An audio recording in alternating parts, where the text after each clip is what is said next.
Hi folks, I'm making this quick video because I just created something that I want to share with you. And I think as many of you have already seen, a lot of people have started vibe coding over the last several months.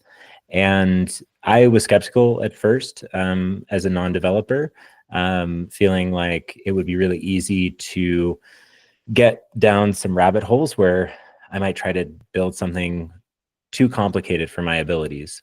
But thanks to some pressure from a few really great friends, my friend Aaron Gabriel and Clint Amenick, I was nudged into exploring vibe coding. And as I started to get familiar with the tool Cursor, having tried a whole set of open source alternatives and being really unhappy with the results, I started to experiment and built my first Telegram bot over the course of a few days, then started to branch out and experimented with a scheduling assistant that I could CC on emails, and it would share my availability, get the availability of the other person, and then create a calendar event.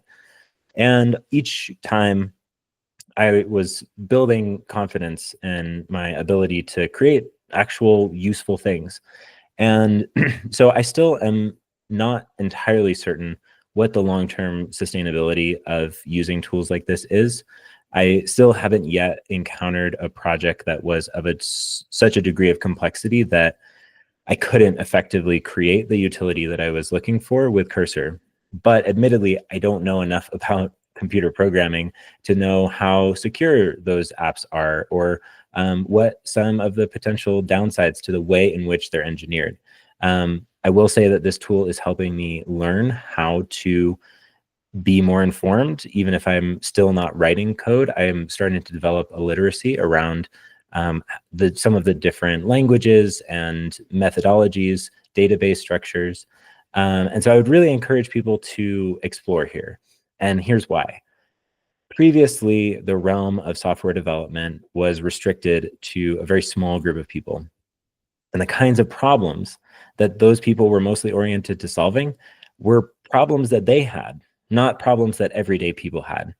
And I think Tristan Harris does a really great job of this in some of his earlier writings when he was first leaving Google, realizing that the design choices of Silicon Valley have so many impacts downstream. All of us are stuck using those products.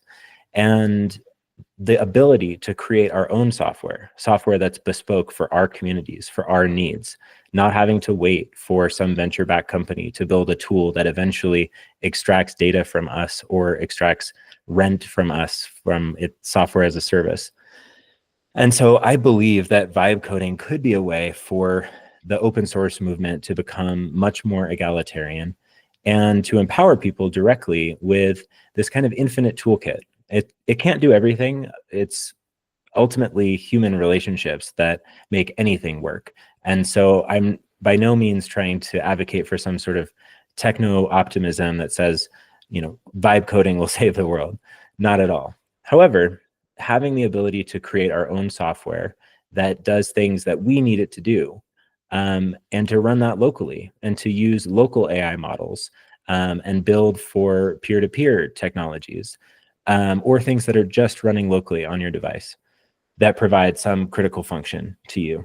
And building those in a modular and open source way, not trying to create some ultimate product suite, but just trying to build effective tools that meet specific needs.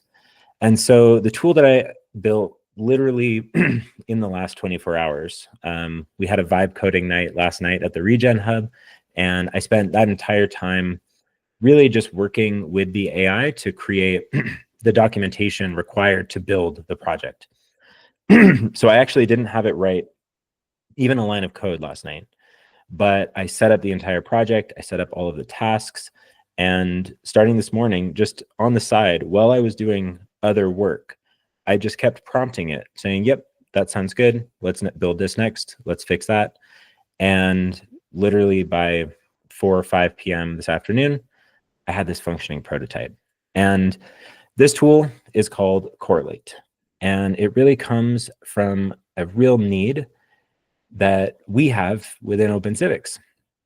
As we're starting to experiment with knowledge commoning and creating the open protocol library, we very quickly realized that all of these repositories of knowledge in different impact networks are spread in these different repos, and each of them is using a slightly different taxonomy or ontology to describe the categories of the different records that are in those databases. And so if we're going to federate, if we're going to share knowledge and make knowledge interoperable, we have to have a way of aligning around the categories that we use. And previously, we have usually tried to solve those kinds of problems by creating a new schema that includes elements of both. But with federation and peer-to-peer technologies, we can actually go from one to one. And as long as my library is interoperable with your library through a tool like this, we don't have to create a shared schema. We can just dynamically translate across schemas. What makes this possible is artificial intelligence. Well, AI tends to hallucinate when given general prompts. If you direct it to look at structured data, it actually performs much, much better. And even cooler than that, this is a simple enough task that open source AI models that can run locally on your device are sufficient to run an app like this. So what you're about to see is happening entirely on my device with open source AI models. And this is a simple Electron app. And let me show you how it works. So imagine we have these two libraries of civic tech playbooks, civic action playbooks. And in library 1, we have a civic tech hackathon that has a title, authors, date created, categories, summary, and steps. That's the metadata categories. And then here in library B, we have a community investment council, which has name, contributors, created on, tags, description, and instructions. So you can see these are very similar databases, but the tagging structure that they use and the way they define those categories is different from each other. So now if we come back over here to Correlate, we can select library B and then select library A. It's detected the schemas of the JSON files that are inside of each of those libraries. And so now we're going to analyze the library structure and generate smart mappings of correlations between their schemas. So it's found out just by running an LLM locally that created on is the same as date created, instructions is the same as steps, contributors is the same as authors, name is the same as titles, description is the same as summary, tags are categories, and then here one of them had versions, and so anything that it can't figure out, it's going to put into the tags. So it couldn't figure out version, so it's going to put the version number from this library into tags. And it also couldn't figure out, I guess description is here twice. We'll have to see why that is. So if I just approve all of these, we can see the progress bar. I can also reject them and it won't merge those ones. And once those have all been mapped, we produce the documents. So then if we go back over here, we see it created a new translated documents. And so now we have a community investment council with title, authors, date created, categories, steps, civic tech hackathon, title, authors, date created, category, summary, steps.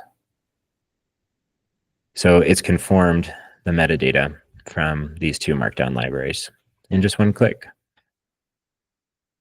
And this is just one little plugin. Some cute little features you'll notice. We can start back from the top. Here we're in lunar punk mode. We can also switch to solar punk mode. And this was all just made in a day. And I think this could have really real utility for communities and organizations that are trying to share knowledge. And these are the kinds of tools that we all now have the power to create. There's nothing stopping us. And so my civic innovation, civic design philosophy really comes down to building what you need and then sharing it. And being in a learning community with other people who are doing open source innovation to try to solve real problems in their communities. And this was a real problem that we had. We didn't know how we were going to translate schemas across Markdown libraries. And now we have a tool that does it. And I think that's really cool. So thanks for listening, and see you on the next one.